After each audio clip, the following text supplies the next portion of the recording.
ரஜினிக்கு ஒரு சின்ன ஆசை, நம்மளே கமலஹாசன் மாதிரி ஒரு ஃபுல் காமெடி படம் பண்ணக்கூடாதுன்னு ஒரு ஆசை. உடனே அவர் நிறைய மற்ற லாங்குவேஜ் படங்களை பார்க்க ஆரம்பிச்சாரு. அப்பதான் தெலுங்குல மோகன் பாபு நடிச்சு அல்லேரி ஒக்குடுன்னு ஒரு படத்தை பார்த்திருக்காரு. அது ஒரு பயங்கர ஹிட்டான காமெடி படம். இந்த படத்தை ப்ரொடியூசர் பஞ்சு அருணாச்சலத்தை காமிச்சு இந்த மாதிரியே எனக்கு ஒரு காமெடி படம் பண்ணணும் அப்படின்ட்டு இருக்காரு. பஞ்சு அருணாச்சலம் ஓகே சொல்லி டைரக்டர் செலக்ட் பண்ணுங்க அப்படின்ட்டு. அப்போ ரஜினிக்கு ரொம்ப பிடிச்ச டைரக்டர், ட்ரெண்டிங்ல உள்ள டைரக்டர் யாரு அப்படி பாத்தீங்கன்னா சுரேஷ் கிருஷ்ணா. உடனே ரஜினி சுரேஷ் கிருஷ்ணா அவர் சொல்லி இந்த காமெடி படத்தை பாருங்க, இந்த படத்தை நம்ம தமிழ்ல ரீமேக் பண்ணுவோமே அப்படின்ட்டு. சுரேஷ் கிருஷ்ணா அந்த காமெடி படத்தை பார்த்து ரொம்ப அப்செட் ஆயிட்டாரு. சார் இது காமெடி படம் சார், உங்களுக்கு செட் ஆகாது சார், இது டபுள் ஒய்ஃப் ஸ்டோரி, இது உங்க சூப்பர் ஸ்டார் இமேஜுக்கு ஒத்து வராது. அதனால நம்ம அடுத்த படம் என்னன்னா, மும்பைல ஒருத்தர் டானா இருந்தாரு, அவர் சென்னையில வந்து ஆட்டோ ஓட்டிட்டு இருக்காரு, அவரை பத்தின கதையை தான் ஒரு மாஸ் ஆக்ஷன் படம் நம்ம அடுத்து பண்ண போறோம்னு சுரேஷ் கிருஷ்ணா சொல்றாரு.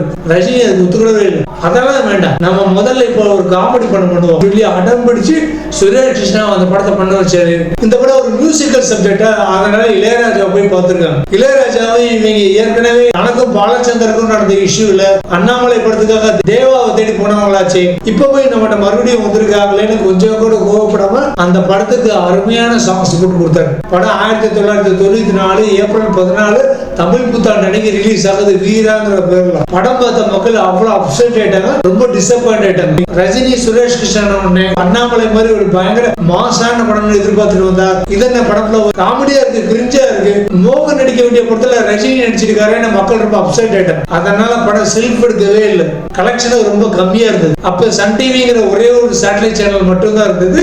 தூர்தர்ஷன்ல வார வாரம் வெள்ளிக்கிழமை மட்டும்தான் ஒளியும் மொழியும் போடுவாங்க. அதுல புதுப்பட வரிசைகள்ல வார வாரம் வெள்ளிக்கிழமை மட்டும்தான் வீரா படத்தினுடைய பாடல்கள் வரும். ஆனா சன் டிவில டெய்லி ஏதாவது ஒரு வீரா படத்தினுடைய பாட்டு வந்துகிட்டே இருந்தது. மக்களுக்கு இந்த படத்தோட சாங்ஸ் ரொம்ப பிடிச்சு போய் மக்கள் கொஞ்சம் கொஞ்சமா தியேட்டருக்கு அந்த படத்தை பார்க்க வர ஆரம்பிச்சாங்க. படம் கொஞ்சம் கொஞ்சமா அப்படியே ஸ்லோ பிக்கப்ல இருந்து படம் ஹிட் ஆகி ஏ சென்டர்கள்ல நிறைய தியேட்டர்கள்ல 100 நாள் ஓடிச்சு இந்த படம். அப்படியே ரஜினியோட காமெடி பட ஆசையை நிறைவேற்றி வச்சவர் தான் இளையராஜா. உண்மைக்கே இளையராஜா இந்த படத்துக்கு மியூசிக் போட்டதுனாலதான் வீரா படத்தினுடைய பாடல்கள் அவ்வளவு ஃபேமஸ் ஆகி ஒரு 100 நாள் சக்சஸ் பண்ணுவாவது ஆனது. அதுதான் இளையராஜாவோட ஒர்க்கு.